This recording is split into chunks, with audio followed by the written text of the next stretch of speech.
In this intro module, we discussed a variety of topics to build the context for this course.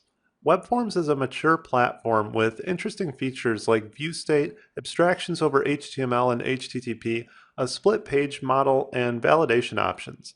Although useful at the time of their release, many aspects of Web Forms have not aged all that well against modern design patterns. Now, Web Forms is built on top of the larger ASP.NET platform, which does offer many features that are still very compelling today.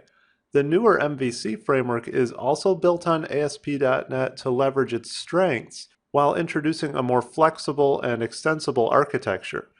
MVC works well with modern design patterns and is really intended to embrace the nature of the web. In the next several modules, we want to walk through concrete examples of how to migrate a Web Forms app to MVC. We want to explore how older feature implementations translate to MVC, as well as what new features we can take advantage of to improve our program. Let's begin at the most fundamental level by comparing and contrasting how to work with HTTP requests in these two frameworks and build out the structure of our application.